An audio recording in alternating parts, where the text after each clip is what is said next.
Hello, this is Joshua Spodek, bestselling author of Leadership Step by Step. I teach and I coach leadership at corporations and also at Columbia Business School and at NYU. I've done almost 100,000 burpees, which we talk about.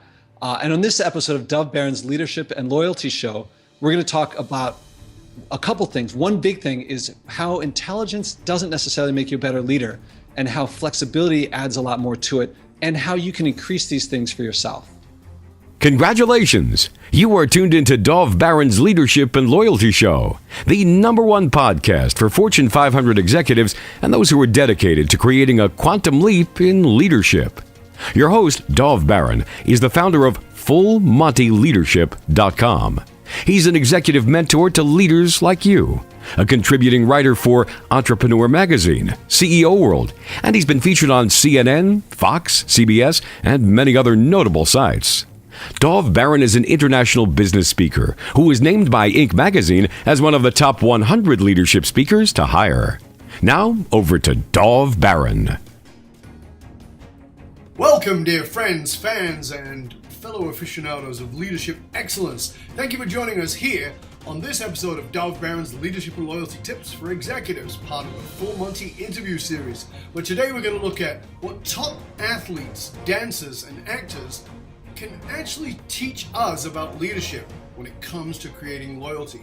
If you're a new listener, new viewer to the show, thank you for joining us. Strap yourself in, we're about to go full Monty.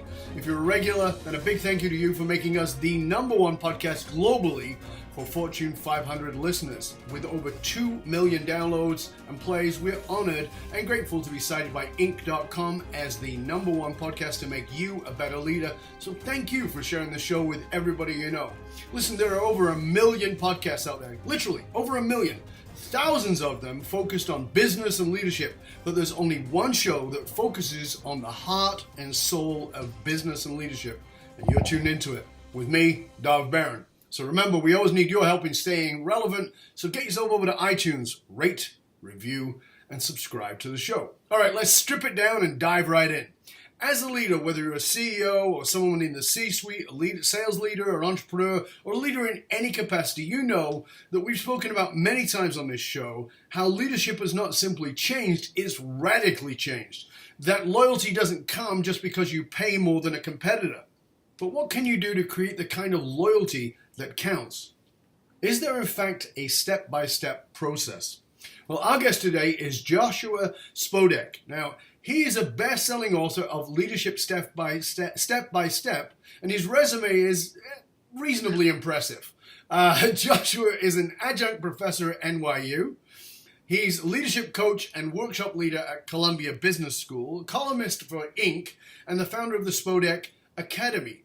He has led seminars in leadership, entrepreneurship, creativity, and sales at Harvard, Princeton, MIT, and the New York Academy of Sciences, and he's done it for private corporations. He's been the co-founder and led as CEO and COO of several ventures and holds 6 patents. He lives in Greenwich Village, which is the lowest thing on his resume, and he writes for his blog daily on joshuaspodek.com. So ladies and gentlemen, please put your hands together and welcome Joshua Spodek. The crowd goes wild. Welcome, Joshua. Good to have you on, my friend. Great to be here. Great to be here. It's a pleasure to have you on. Now, you've got a very impressive resume. I'm sure you've heard that 1,000 times. But there are things that I didn't mention that you've done that actually are left off there. You swam across the Hudson River. You couldn't get a ferry. You've done burpees every day for 6 years, and you've done over 90,000 of them and counting. Would it be correct to say that the thing I left off the resume was that you're a fitness freak? Fitness freak? I don't know. I mean, the reason I got into burpees was that I read an interview in the New York Times of this guy who said that they're a candidate for the single best exercise. And the way I look at it is that if that's the best exercise, then I'm doing, for a given level of fitness, I'm doing the minimum necessary. Anyone else with this level of fitness is working harder than me. Right. So I think if, underneath. So it was a fitness hack, is what it was. Yeah, it lets me be as lazy as I can, as complacent as I can, while still having the fitness that I want. So how much time do you spend doing burpees a day? Well, it started off at 10 burpees a day, and I had no idea that I was going to keep doing them so many. But 10 became 11, 11 became 12, and I realized this is really effective. And even though in New York, look, the gym is like a block away from me, but I know that if it rains, I'm not going to go. And so burpees are body weight. So there's no equipment, no training, it doesn't matter the weather. It doesn't matter if there's someone to help me. And so 10 became 11, became 12. Now I do about a little over 50 a day. And I also added on some biceps, some back, some other stuff that the burpees don't do. Right. So it's a 10-minute routine in the morning and a 10-minute routine in the evening. So 20 minutes a day. That's fantastic. And, and it's a great example of what you've done with leadership, which I'm going to come to in a bit. But, you sort of went in a different direction than most people would have gone to, and particularly in your book then, and we're going to talk a lot about that.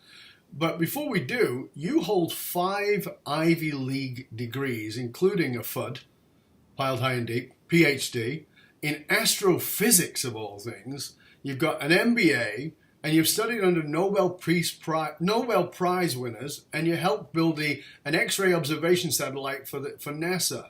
What the hell has that got to do with leadership? So that was, the PhD in physics was right out of college. And at the time, that was my passion. That's all I cared about. I still love science, but research is really, when you learn about physics, it's like the gold foil experiment was like on a tabletop. It's just not that way anymore. And it really wasn't the field that it's now. It's like dozens of countries for 20 years work on something that you do this tiny little bit of. It just wasn't what I wanted to do anymore. Right. And at the same time, some friends approached me and they really wanted to start a company, but they didn't have an idea. So we got together. I had an idea for a company, for a project that we eventually started. Mm-hmm. And that led to business school, which led to leadership. And now finally, I'm recombining the science into leadership because I see this lack of leadership in the environment. And so my physics PhD is coming back in. Right. But it was really, I wasn't actively practicing physics or science, but people told me, and I guess they're probably right, that I had a perspective.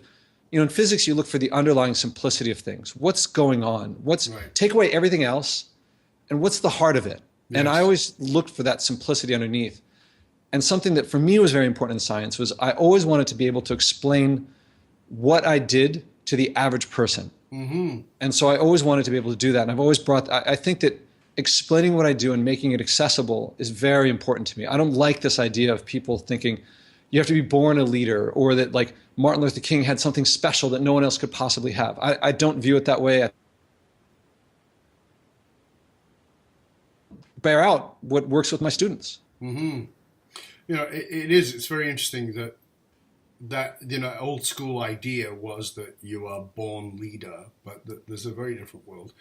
And I love what you were just saying, because as Einstein said, if you can't explain it to a small child, then you don't really understand it. You just made it complicated. And I think we all have that in us, the desire to make it a little bit more complicated so that we look good, rather than explaining it in the simplest possible way, which is, of course, the most powerful way to explain it. You've started the Spodek Academy. Tell us a little bit about that, and because is that this combination of all these different things, the astrophysics, all the different things? There's a few big things that came into it. The big one you alluded to at the beginning about mm-hmm. actors and singers and dancers. Right. The way that we teach active, social, emotional, performance-based fields is not by lecturing. No one teaches basketball through lecture. No. We teach it by teaching the basics and the fundamentals, and you practice and practice and practice. And as you improve, then you move on to the intermediate and the advanced. And in doing that, you get genuine, authentic expression of yourself and discovery that you cannot lecture someone into. You can't read enough books to get you integrity. It doesn't happen that way. No. And of the many things that are important for leadership.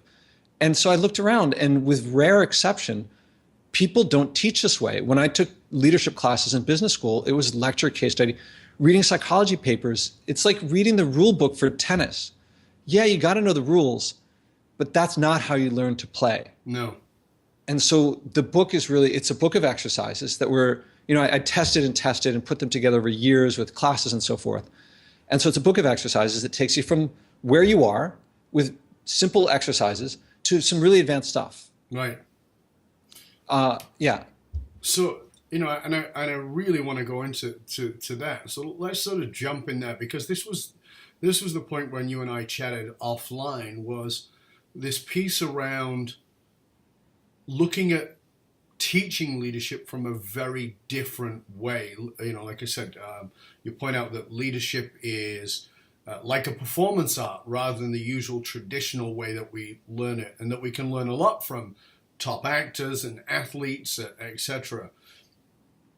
What do you see as the number one mistake that most people sort of eat up as this must be what I need to do to lead? And how can we sort of nudge them into the right direction?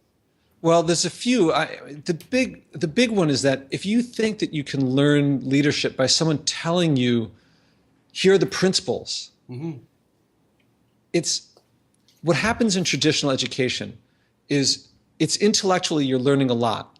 You learn a lot of facts, you learn a lot of knowledge, but no leader became a great leader simply by knowing a lot of stuff. It's what you do. And if you look at the behavior that you learn when you go to classes, the behavior is compliance. Yes. And to learn about values, say values is important for leadership, is not the same as struggling with your own. Everybody knows that listening is important for leadership, that empathy is important for leadership, that resilience is important for leadership. But knowing that something is important doesn't give you that thing. Reading more about it doesn't give it to you. Oh, this hit me a little while ago. There's a lot of TED Talks on leadership. There's a lot of TED Talks on various business skills. There are no TED Talks on how to play piano. We know how to teach it. The reason there's lots of TED Talks on these other things is that we don't know how to do it very well. So I'm in New York City. I hope the siren is not too much of a... Okay, we can hear it. It adds to the ambience of New York. New York City, yeah. So yeah, it's that the traditional ways of teaching, they may be effective for learning history. I'm not sure. I don't teach history, but for leadership, for something active like that, it's teaching behavior that's not learning how to do these things. Yeah. I think that I've had this argument many times myself with that. I think that many people believe, are taught, and operate like leadership is academic. And I've said for 1,000 times, leadership is not academic. It's just not. I mean, there's academic to it, but it's not academic.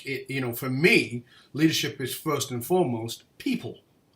If you don't know how to deal with people and you've got all the academics, then you're talking to books. Yeah.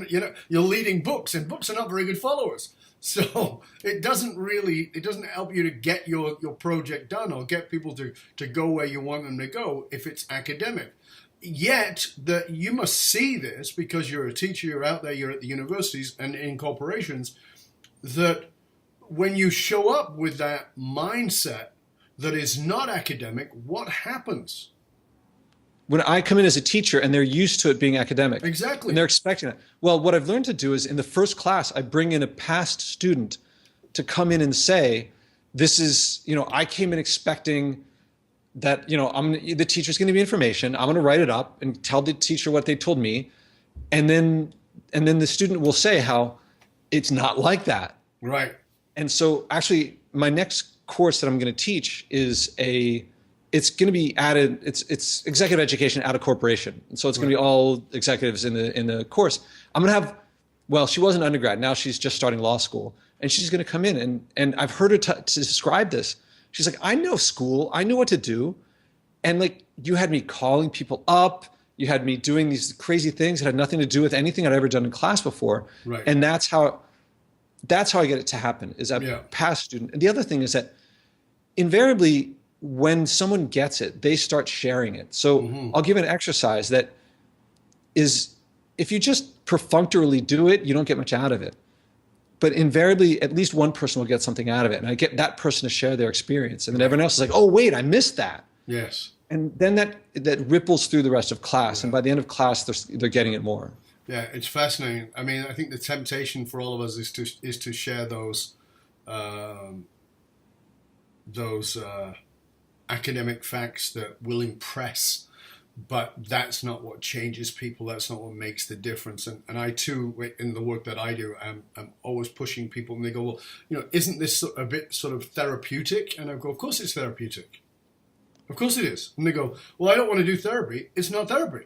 It's therapeutic. Mm-hmm. There's a difference. This is not you sitting on a couch passively like it would be academically passively. It's not about you doing that. It's about actively understanding the catharsis of dealing with your shit, getting it out of the way so that you can lead in a spectacular way and actually see and hear people who you are leading. That's what makes the difference. Leadership is active. It's not passive. You and I'm definitely on the same path we're on. And the skills, if you want to be a manager, you can tell people what to do. And if they do it well, you promote them. If they don't, you don't, or you demote them or fire them. But if you're a leader, you want to what you work with is emotions. Emotions are motivating us. I mean, other things too. And you do have to manage. You have to manage as well. But if you don't have access to other people's emotions, it's like a carpenter without any tools. Yeah. And if you don't, and so how do you get access to other people's emotions? Well, you have access to your own. Well, you have it. Most people don't. They're not comfortable with it. So exactly. You start off working with your own because you have access to that more. And then you graduate, at least in my way of teaching, you start with what you have access to. And then you gradually extrapolate from skills, applying them to yourself and awareness to yourself, and then apply it to others. Yeah, I agree. Now, you've been out to, of all places, North Korea twice. Yeah. Talk about emotions and maybe their suppression. Based on, now, let me be very clear here, because I just stated a bias. So just if you're listening, watching, I stated a bias based on what we are given by the media. I don't know if it's got anything to do with the truth. Many of you read the article that I wrote about the 12 myths of Iran, and I wrote that great article that went quite viral about Iran and how people have all these kinds of bias, and I put 12 points of bias and how they're all bullshit. And that may be the case with North Korea, that they are emotionally, repressed as a people, and maybe not. Tell us about visiting North Korea. Well, it's an amazing experience. It's there's no other place like it. I'm sure. It's really like walking into the book 1984, and that's the best thing I can describe. Wow. And look, no one who goes there, at least that I know of, has any pretense of thinking I'm seeing the true North Korea. I mean, It is a true North Korea, but it's the facade that the government puts forward to you. Yeah. And whatever they're saber rattling, they want our money, and so they're going to give us a show of what this is North Korea, but you can't change it. It's crazy. I mean, that's my bias. It's sure. You're driving through these places. There's you see some days you might see one or two cars, but they have these buildings that are beautifully painted, all these colors, and every window has a flower pot right in the center. And I don't believe for a second that this is some wonderful place. But they bring you, how do I put it? I mean, when you take the subway is these rail cars from, I don't know, the 50s. Right. And they're I remember a bus, and it was a double-decker bus, and on the top was a windshield, and it was cracked, and there was no question that the crack had been there for a long, long time. And this bus was probably a bus from probably bought from East Germany 50 years ago. Right. And my hunch is that there's no replacement parts. There's just no parts. And nonetheless, it's they bring you meals and they're singing and everything's abundant for you. So it's really a crazy place. And why did you go? Well, the small reason is because my friend Jordan Harbinger emailed me and said, I'm going, be jealous. And I was like, I talked to him on the phone, and he's like, do you want to go? And I've said this many times, but I was thinking, in my head, I'm thinking, I don't have time and I don't have money to go to North Korea. And out of my mouth comes, Yes, of course. And so I figured out the time and money part, and I went. And so I don't know if you've met Jordan, but he's an amazing guy. If you get the chance to hang out with him, hang out with him. It's great. And then also it's North Korea. I didn't know if I could go. I didn't know what was there. Right. So the first time was really, what is going to happen? And the second time was roughly a year later, and it was the 100th anniversary of Kim Il-sung's birth. Right. So this would be, for an American, this would be like July 4th, 1976. Right. Like a big thing. Yeah. And we knew that there would be big stuff there. In fact, it was the fireworks display there was the biggest I've ever seen. And New York has pretty big ones. Sure. I would guess it was like half their GDP was in this fireworks display. People will not be eating for several months because we had fireworks. But we had fireworks. And actually, I'll share something that happened. I'm not going to go into much detail, but there was, on that day, the bus was taking us from one place to another, and the road was closed, and you could tell that the driver didn't expect this, and so we had to take a detour. And the detour took us to parts that we never saw before, through slums. And we all really wanted to take pictures, but we also know, and this is why I'm kind of hesitant to say this, is that they know who goes with which tour guide.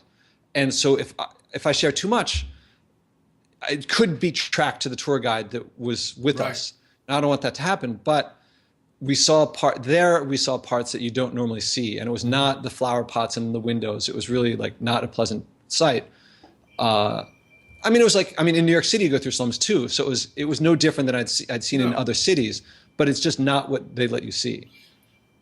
Do when you look at that, as somebody who's, I've traveled a lot, been to a lot of different countries with a lot of different cultures, and I feel very blessed to have been able to do that. And I think it's taught me a lot in all kinds of ways, and often not in ways that people think. But when you go to a place like that, do you, and I know it would be dependent on the personal psychology, but do you go and come back and go, wow, how blessed we are? Or do you come back and go, oh, I can see how we're moving down a road that might not be so great? Or do you do both, or something else altogether? To me, it was more about personal growth. North Korea is not about beautiful white sandy beaches or snow-capped mountains, although there's a beautiful countryside. It is a beautiful land. For me, travel is about learning and growing, and when you see something that you've never seen before, that's incredible. Mm-hmm. So the big thing that came across to me was, they have the pictures of the dear leaders everywhere. Mm-hmm. And so I thought, what's it like having it everywhere you go all the time? And then I thought, they probably tune it out, which got me thinking, what do I tune out? There's probably stuff that I tune out. Yeah. And so one day we're there, and then we passed by like one of the only billboards by the side of the road. And I thought, oh, that's odd. I see billboards everywhere. And I said, oh, that's what I tune out, advertising. Right. Yes. And of the many things, and in no way am I equating anything from these two worlds, but it did cause me to see that there's a lot of advertising. And like where I'm right now, I don't think I have a whole lot of brands around, but I can see like brands everywhere. Sure. And that's just part of what we accept of like how the world is, but that's something that we've created.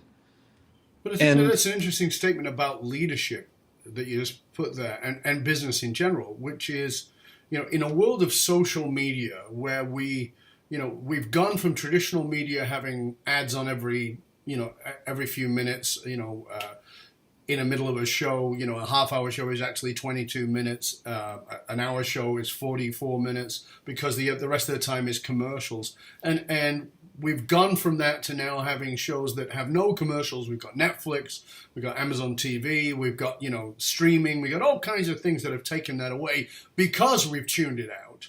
But the point is, just because you don't see it in TV shows doesn't mean you don't see it. It's it's constant, particularly online. It's in every possible space, and I think that the challenge is that when we're bombarded, we know that this from brain science. There is a need to. The brain is a deletion machine. It's constantly deleting things out of the way and filling gaps. very often in leadership, I think that we do that as leaders. I think that we delete, we go, oh yeah, that's just Betty, or that's just Bob, and that's just this, and that's just. And when we say that's just, we've immediately created a bias, we've deleted something away, we've minimized something, and the discernment of what to delete and what to actually pay attention to is a very difficult space for any leader today, for human beings, period, but particularly for leaders today, because like you said, we miss out the billboards, and they probably don't even notice that there's a picture of Kim Jong, whichever, on everywhere they go. It just because life is what life is, and I think this is what people miss. When I go to somewhere like Iran, or you go to somewhere like North Korea, these are countries that we've got these massive bias about. And then we notice, and one of the things I always look for is what's the same. I've always said, as a speaker who travels in the world, I feel that it is part of my job to be a diplomat for humanity. And what that means is I've got to come back and show the humanity of that place, because it's easy to drop a fucking bomb on somebody who you've made inhuman.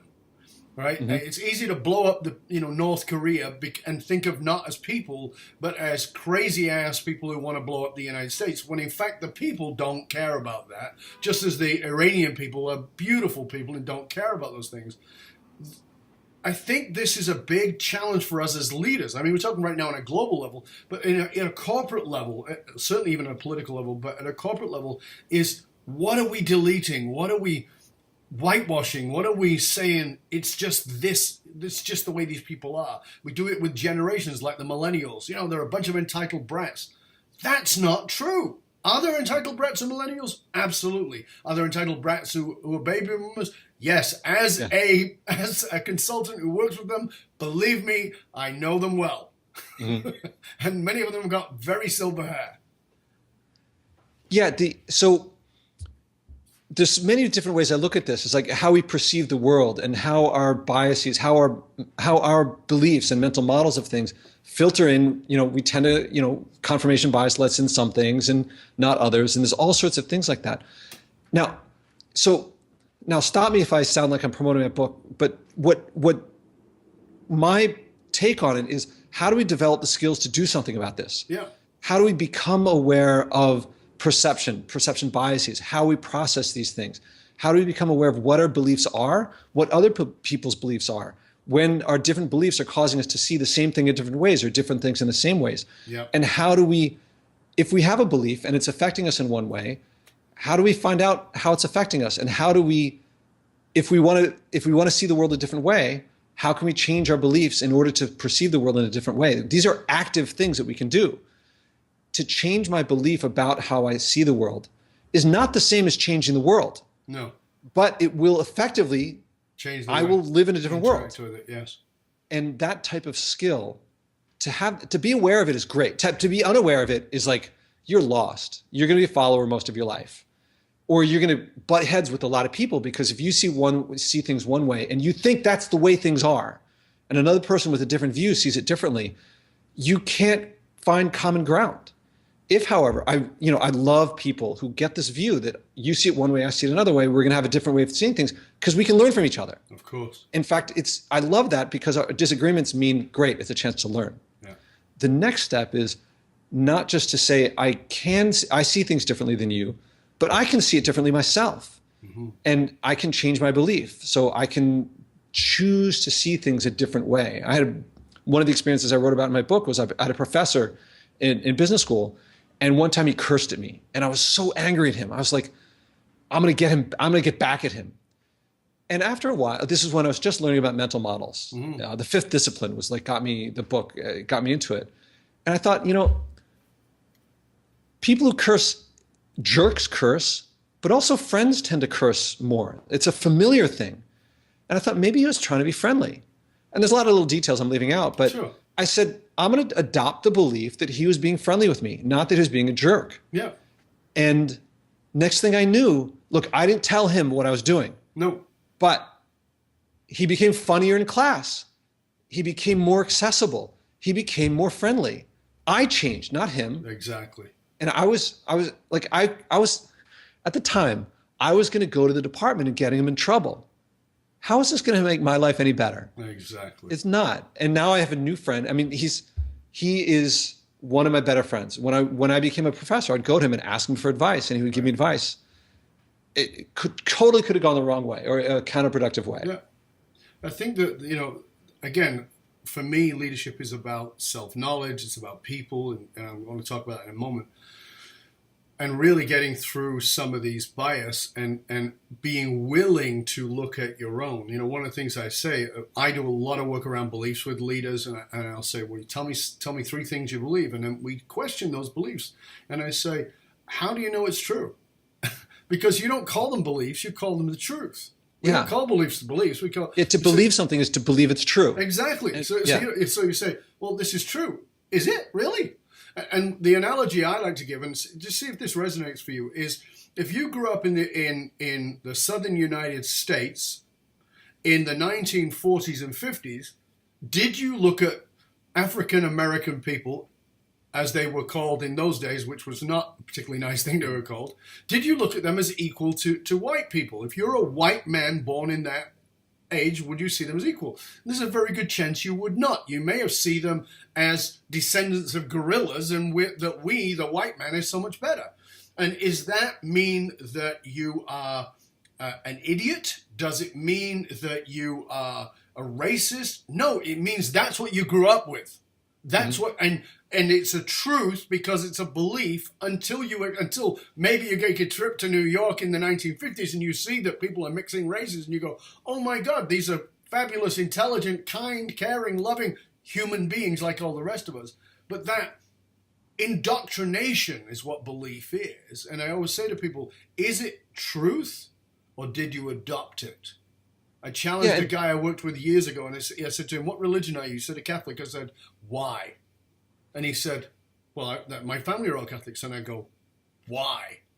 Mm-hmm. I said, falling out of a Catholic vagina does not make you a Catholic. Falling out of a Jewish vagina does not make you Jewish. Falling out of any religious vagina doesn't make you that religion. I've said for years that, I am Jewish, emphasis on the ish, because I was born to a Jewish mother. But that doesn't make me Jewish, not by any stroke of the imagination. Many of my practices and the way that I live are more Buddhist or Taoist and even Christian, all those different things. We want to cling to things. Talk to us about what you're doing within the classroom, what you've outlined in the book about how we want to cling to things and what we can do to break away, because I think that's so important for us as leaders.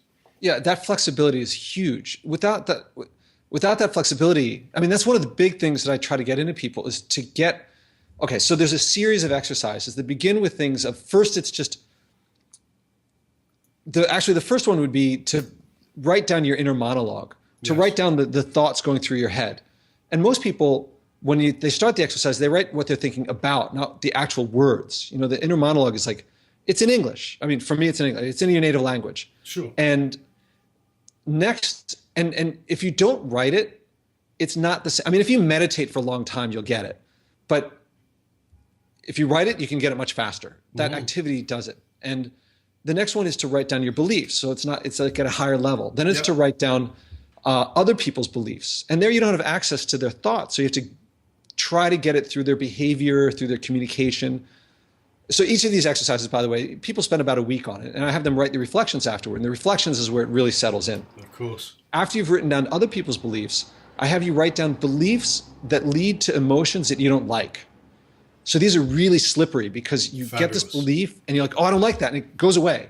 It's really hard to get a grasp on it. Yeah. So then after you've written down other people's beliefs, the beliefs that you don't like or that create emotions that you don't like, then I start having you start changing beliefs. If you're in a situation and you have a belief and it makes you feel something you don't like, but other people are more successful in these areas, then you can learn from them. What do they feel? Like if you're about to take a test and you feel anxious, but they feel confident.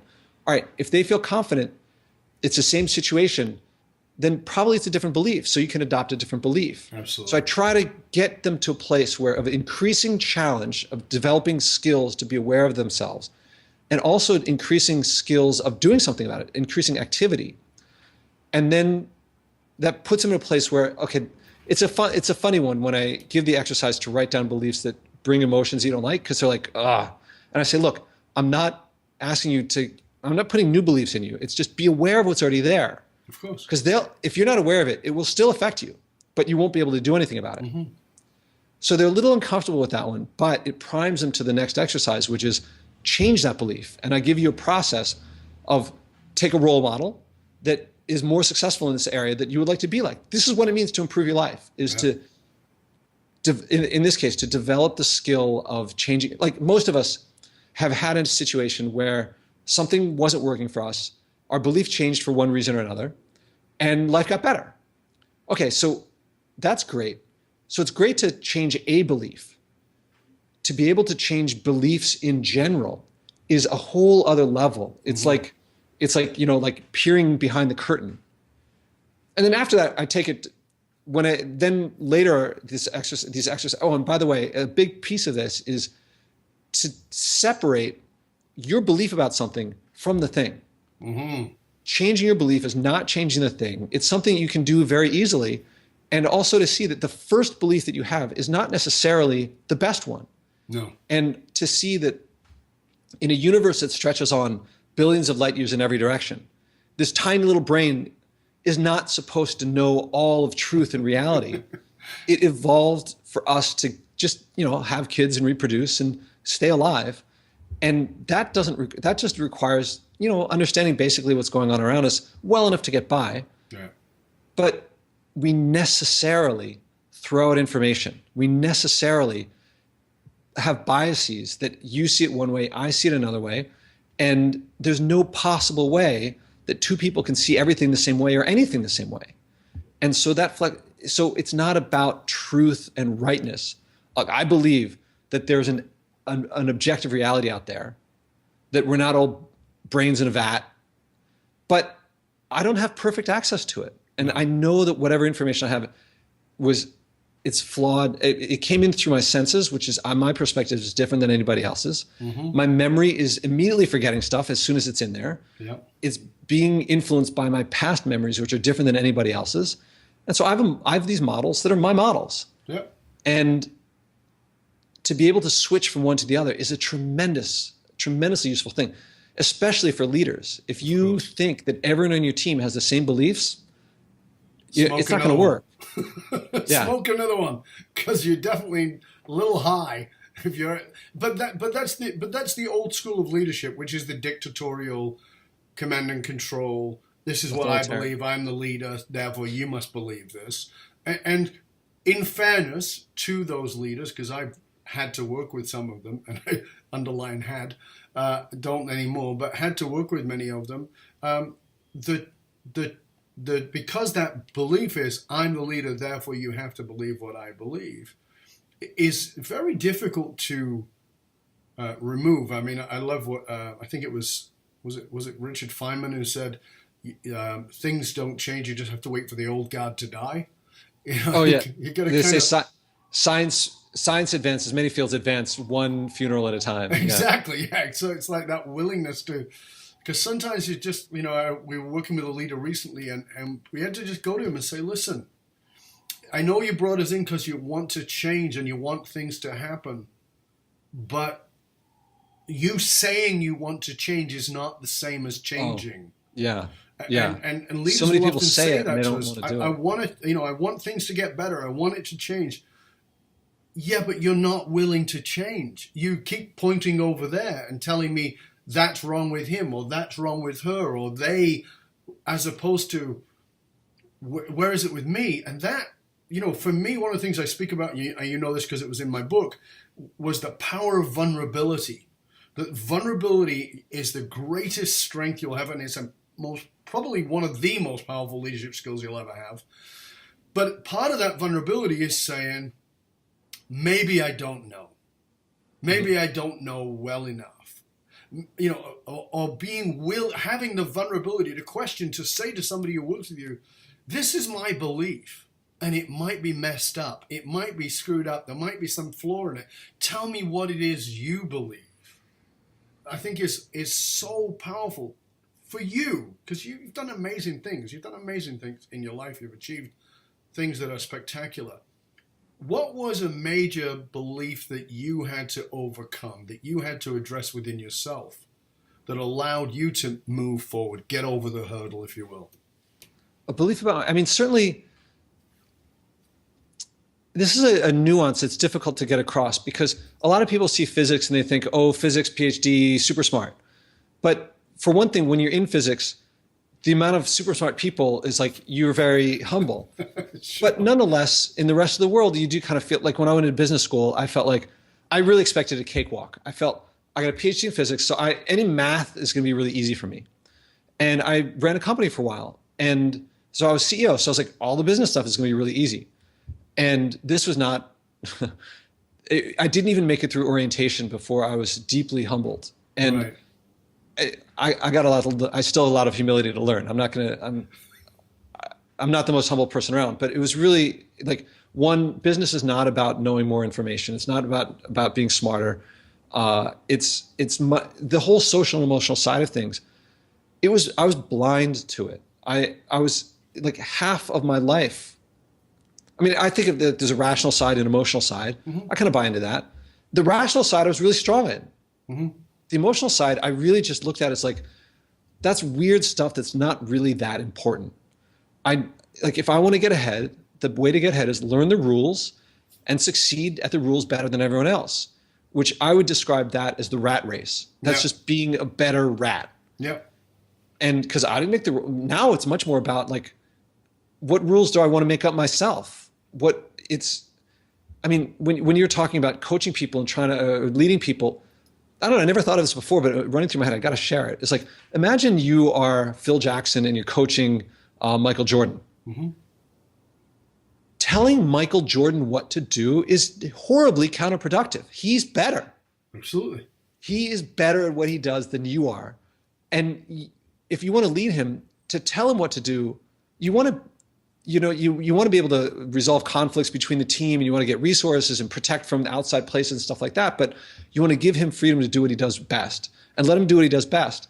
Now, you got to set boundaries and things like that, because there are other players and other interests besides just, when he just wanted to get scoring trophies, that's not necessarily the best for the team. So you got to lead, and you got to use that you have a different perspective and you have interests that that aren't his and aren't. If he's not aware of them, it's not going to be optimal. Right. But telling him how to do his job, he'll probably still be better than anyone else, but not as good as he could be. Right. And how many people are leading people that are Michael Jordans that they're keeping down? Yeah. And even if they're not a Michael Jordan level, that passion, if you can excite that stifle it if you're telling them what to do. Yeah. And if they are working, if someone's listening to your voice and my voice right now and watching us, they care about what they're doing, and they worked hard to get where they are, which means that their coworkers worked hard to get where they are, which means that the people that are reporting to them care. They Absolutely. Are motivated. Yeah. They don't need extra motivation. They need guidance, and they want to be understood so that they can act, so that they can be vulnerable without risk of you making fun of them or you manipulating them or something like that. When you do that, and that's what Unit 4 of the book is about. I haven't gotten to, but it's like to behave and communicate in ways so that people can share these emotions, what motivates them, connect that to the task, and now they'll do it for themselves, not for you. And you're going to get more work out of them than you ever did before. So what was the belief you had to overcome? Oh, man. The reason I went to business school was because I got kicked out of my own company. And why? Because when times got tough in the early 2000s, all right, I can point out that it was post 9/11, yep. and we were installing things in subway tunnels. So you couldn't put anything in the subway tunnels in this environment. And it was, the bubble burst, and even though we weren't a .com, the money dried up. Sure. So it was very difficult to do business in that environment. But I couldn't. Maybe others couldn't either. I don't know. But the investor said, look, the company needs more money. We'll put it in. Someone else is going to be CEO, not you. Out you go. Mm-hmm. So that was a very painful experience. And if you want me to cry, I can go into it. It was a very difficult experience. But at the time before I got kicked out, my model was, I have all these people who are good at what they do. I'll simply tell, like, you do this, you do that, you do that, you do that. We'll get through this. Well, they didn't necessarily want to do what I wanted to tell them. No. And so when they hear someone ordering them around, they're thinking, all right, I got to send more resumes out. Mm-hmm. Like, this isn't going to make it. No. And what made it wasn't my plan. So that was really, I was just behaving in a very counterproductive way.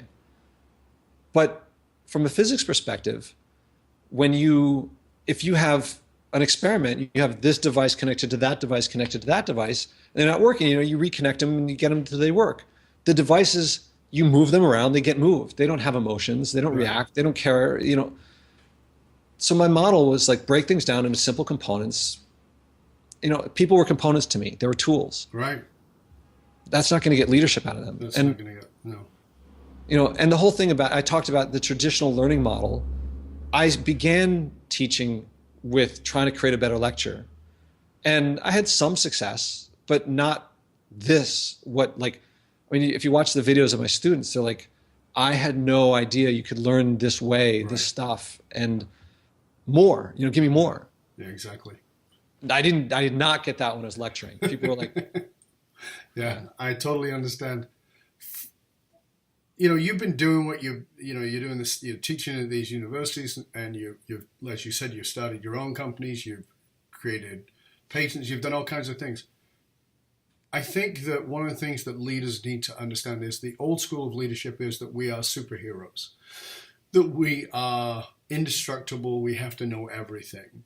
And I think it's, you spoke about humility earlier, and I think it's important that people realize the need for humility, not in some bullshit fake humbleness, but in reality. So I'm going to ask you a tough one here, Joshua. What is it that makes you want to quit? What is it that hits you so hard that you go, maybe I got to throw in the fucking towel? Yeah, I actually wrote a post on my blog the other day, maybe a week or two ago. It was like, I'm not a total failure. Because I'm doing this podcast that I'm developing on leadership in the environment. And so people are behaving in ways that are counterproductive. They're increasing global warming and stuff like that. And I'm trying to influence them. And it's an emotional minefield. People are pushed back really hard if you suggest that they change their behavior because they've learned how to sleep at night to tell themselves what I'm doing is okay. From that perspective, I'm coming in, I don't even know when I'm about to step on a mine. And I say something that for one group worked perfectly. And this other group, they start like walking out the door. And I'm like, or mostly they get really angry at me and I get really frustrated and impatient with them. And the reason I wrote I'm not a total failure is because I was talking to, I was emailing a friend and I was just saying, this is not going anywhere.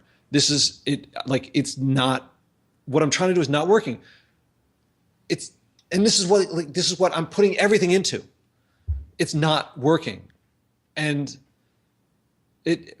I don't want to put a happy ending on it. I can't help but put it, after I wrote him, first he wrote back and was like, oh, actually, I changed my behavior because of you, but I didn't mention it. And I was like, oh.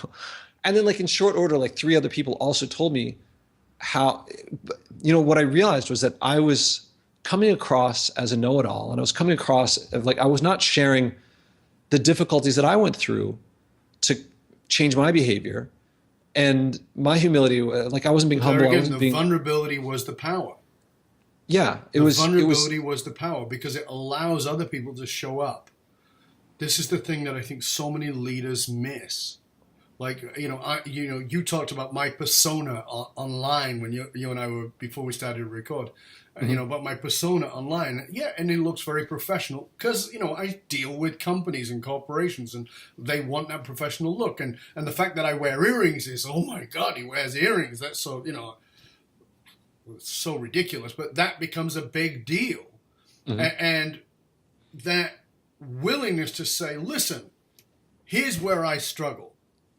Here's where I really struggle. When I go and deal with a company or a corporation, I'm banging my head on the wall with a leader who just wants things to change but isn't willing to change. Sometimes I'll talk to my wife, who's my business partner, who works alongside me, and I'll say, babe, have we made a mistake? I mean, are we taking crack here? I mean, we're trying to help leaders who say they want help but don't want to be helped. This is infuriating, and it's so disempowering.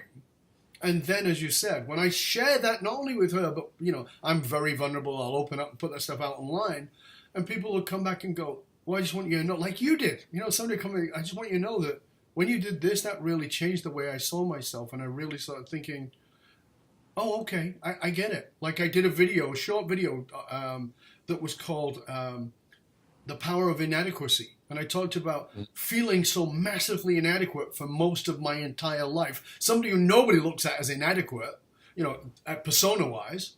I felt inadequate, but it's the inadequacy, it's the willingness to strive through the inadequacy that's actually made me a better leader, because it allows me to be humble. And I love what you're sharing in that. It's powerful. Yeah, people love a little trick I've learned when I'm losing an audience is if I'm in front of a big group, I'll say, did I ever mention the time? And then the more it's like the time I cried at the office, the more it's gut wrenching for me, the more they're like, oh yeah, and then like I get the audience back. Exactly. Now that's a little trick, but it still has to be real. It can't be a trick. It's a tactic, but it has to come from real. And if you're going to do it as some bullshit tactic where you're going to do an act, then people will see through that. I think people have got bullshit meters better than they've ever had. Yeah, when I was the stuff about the environment I've realized that I was, I think I know more science than the average person, so I think I can credibly talk about that. But that doesn't lead people; it just gives them facts. Right. And the stories of my growth, my development, my change, because the struggling part is that's what's more valuable to people in a leadership way. Absolutely. And it's those stories, and they're hard to share because it's hard to get to them. And when when you go up against someone and that frustration is so strong, and at that time you feel so aware, at least for me, I feel more aware than ever, but I'm aware of like this very narrow thing, which is like how they're wrong. Mm-hmm.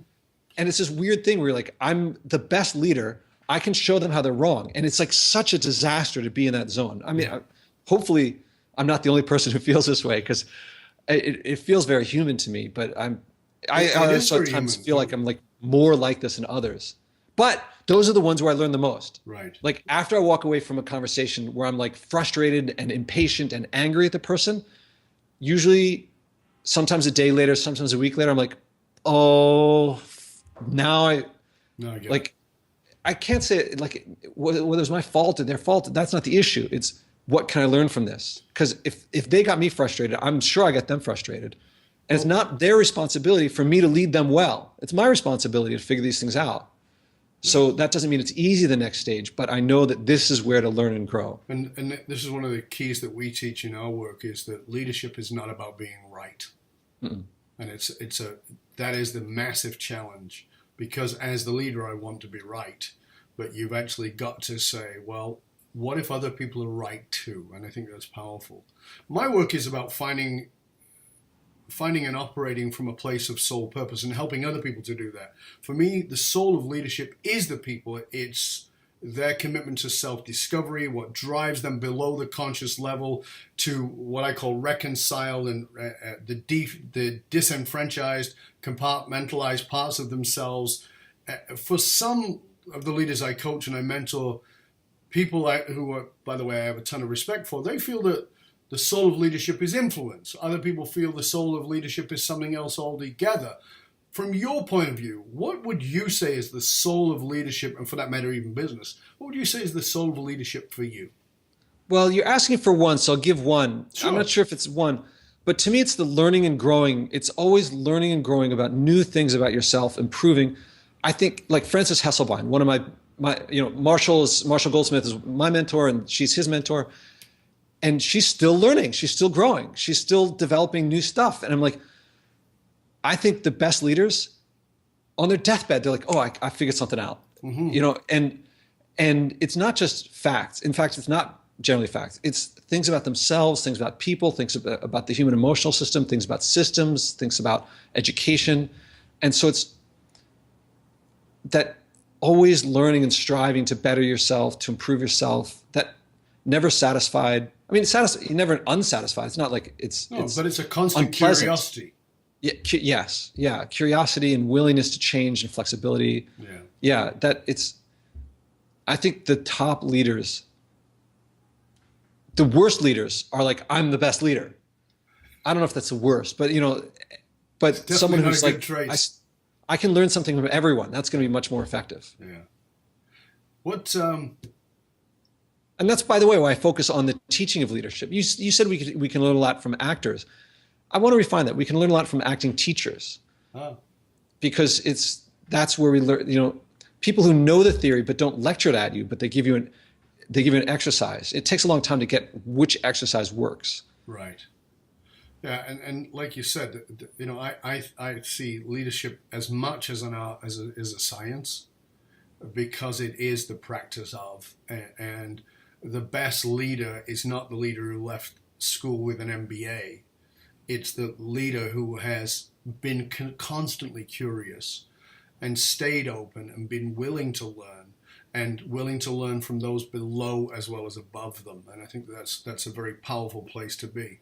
What would you say is the most practical thing that you've shared with us today? We're almost out of time already, but what is the most practical thing you've shared with us today that leaders in whatever level, whether they're entrepreneurs or whether they're high-level CEOs, C-suite individuals, what is the most practical thing they can learn from you today that you want them to go home with? Well, I try to make everything I teach very practical. And so the perspective, if you want to learn something, even something very difficult, start with something behavioral, basic, probably modeled on someone who's successful at that thing. Mm-hmm. So if you want to be able to change beliefs, figure out, first you got to know beliefs, but if you want to know beliefs, you got to have access to them. And so step by step by step, start with what's simple. The role models you have, they weren't born with it either. You say, you didn't come out Jewish, you didn't come out Catholic, you didn't come out leading either. No. So that came from something, it came from learning and practicing. And so practice these basics. And so I don't know, I can't say practically, like, for everyone listening, here's the thing to learn what you need to know. You got to figure it out for yourself. I mean, I put together a string of things that work pretty well, but your issues may be different. If you want to learn your thing, find out who's good at it. What did they do? Right. Very cool. And I think that, as you've laid out in the book, it's a process of digging a little deeper and going a little deeper underneath, and then actually walking it out into the world. And I really like the way you did that in the book. Please tell our listeners, our viewers, where they can find out more about you, find out more about the book, potentially hiring you in some way, shape, or form. Let our audience know, if you would, please.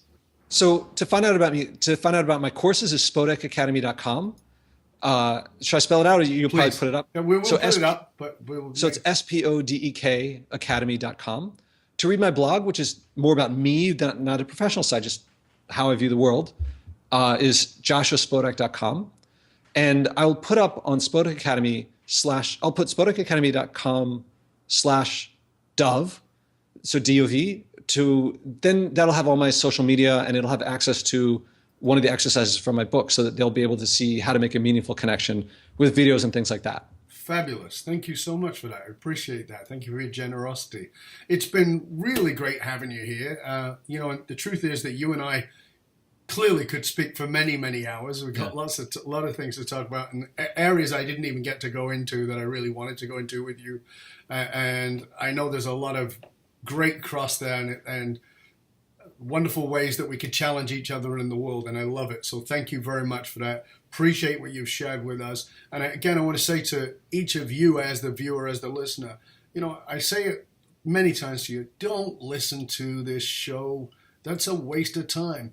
Listen and pay attention. Take notes. Go back. Listen again. And then do something with it. Put it in action. This is not an exercise for your ears. This is an exercise for your leadership. and this is what you've got to do with it. So I challenge you to go back, listen again. Joshua shared some real nuggets, some real things you've got to dig into, and I encourage you to do so. I want to thank Joshua for joining us today. It's been great having you here, my man. Cheers. Thank you. And I want to say to you, dear listener, thank you for joining us. And remember, the research consistently shows that one of the biggest challenges facing even the most successful companies can be somewhat counterintuitive, in that these fast-growing companies often hit a point where they realize that they're spending a fortune attracting, training, and developing talent, but they also have them leaving them at an alarming rate. If you're sick of investing in training and development of your talent, only to have them leave you before you've had a return on your investment, then reach out to us at fullmontyleadership.com, where we provide the essential leadership skills to bring you back to the sole purpose of your organization, to rekindle and amplify the hidden loyalty assets within inside of your own company, and reduce your turnover rate by as much as 80% in as little as 120 days. fullmontyleadership.com, where we provide you with the concrete soft skills to get you and your organization to the top and keep you there. Why? Well, because you can't outsource authenticity. Till next time, this is Dov Baron. Remember to go check out the Matrix for your self-assessment test. It's free. Matrix.fullmontyleadership.com is $197 value. You can go there and get it absolutely free for being a viewer or a listener. And remember, go to iTunes, rate, review, and subscribe to the show. Till next time, this is Dov Baron, Full Monty Leadership, saying, stay curious, my friend. Stay curious about the deeper levels of leadership hidden inside your own bias of beliefs. Till next time, it's Dov Baron. I am out.